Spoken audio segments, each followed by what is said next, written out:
ঘুম থেকে উঠেই দেখি বৃষ্টি হচ্ছে। সবাই তো আবদার করে বসলো খিচুড়ি খাবে, আর বৃষ্টি যেহেতু হচ্ছে খিচুড়ি তো রান্না করাই যায়। আজকে আমি রান্না করব পাতলা খিচুড়ি। আমাদের বাসায় এই খিচুড়িটা সবাই অনেক বেশি পছন্দ করে, তবে আমার একটু বেশি ভুনা খিচুড়িটাই ভালো লাগে। সাধারণত আমি ভুনা খিচুড়িটাই আপনাদের সঙ্গে বেশি শেয়ার করেছি, তবে ফার্স্ট টাইম আজকে পাতলা খিচুড়িটা শেয়ার করব। তো তেমন কিছুই না, এটাও খুবই সহজ। তো প্রথমে আমি চাল ডাল নিয়ে ভালো করে ধুয়ে নিচ্ছি। আজকে মসুরি ডাল দিয়ে রান্না করব। আপনারা চাইলে অন্যান্য ধরনের ডালও ইউজ করতে পারেন এখানে, তবে আমার কাছে মসুরির ডালটা একটু বেশি করে দিলেই বেশি ভালো লাগে অন্যান্য ডালের থেকে। তবে আজকে তাড়াহুড়ো করছি, এজন্য প্রেসার কুকারে রান্নাটা করে ফেলবো। তো সবকিছু চাল ডাল ভালো করে ধুয়ে প্রেসার কুকারে দিয়ে দিয়েছি, আর সাথে কিছু দিয়েছি সবজি, আলু ছিল আর বেগুন ছিল, এই দুইটাই আমি দিয়েছি। আপনারা চাইলে বিভিন্ন ধরনের সবজিও ইউজ করতে পারেন এখানে। আর পাতলা খিচুড়ির মধ্যে সবজি একটু বেশি দিলে আরো বেশি ভালো লাগে। এবার সব ধরনের মশলাগুলো দিয়ে দিব। দিয়েছি পেঁয়াজ কুচি, রসুন কুচি আর কাঁচামরিচ কুচি। বাসায় আদা বাটা ছিল না, এজন্য আদা গুঁড়োটা দিয়ে দিচ্ছি। আমার শাশুড়ি সবসময় এরকম করে রাখে যেন বিপদের সময় কাজে লাগে।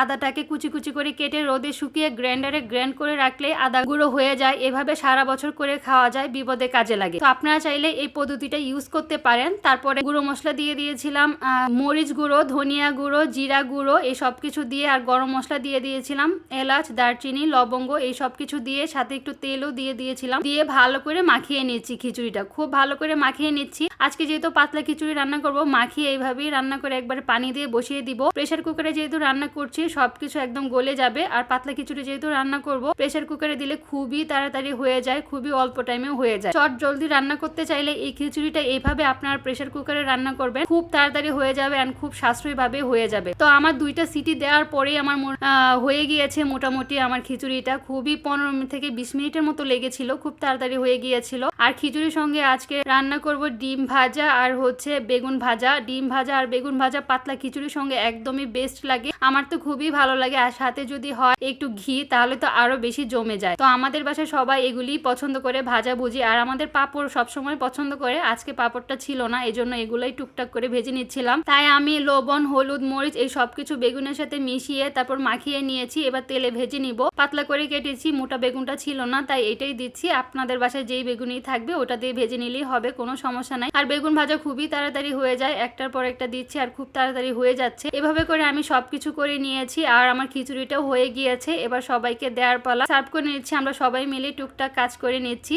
একে অপরকে সাহায্য করে নিচ্ছি। আর পাতলা খিচুড়ির সঙ্গে আমার সব থেকে বেশি ভালো লাগে সেটা হচ্ছে আচার। আমের আচার হলে তো আরো বেশি ভালো লাগে, তবে আজকে বড়ুয়ের আচার দিয়ে খাবো। এটা আমাদের বাসা করা ছিল, তো এটা দিয়ে আজকে আমি খাবো। আমার অন্য কিছু একদমই প্রয়োজন হয় না, আচার হলে আমি একদম মন ভরে পেট ভরে খেয়ে ফেলতে পারি। তো এই তো ছিল পাতলা খিচুড়ি, বেগুন ভাজা, সাথে ছিল একটু পেঁয়াজ, আচার। আর যাদের ঘি পছন্দ তারা ঘি দিয়ে খাচ্ছে, আর আমার ঘিটা তেমন একটা বেশি ভালো লাগে না, আমার আচার দিয়েই খাচ্ছি। তো এই ছিল আজকের ভিডিওটা, রান্না বান্না, সকালবেলার কাজকর্ম। তো কেমন হলো অবশ্যই কমেন্ট করে জানাবেন। সবাই ভালো থাকবেন, সুস্থ থাকবেন। আজকের মতো এখানেই শেষ করছি। আল্লাহ হাফেজ।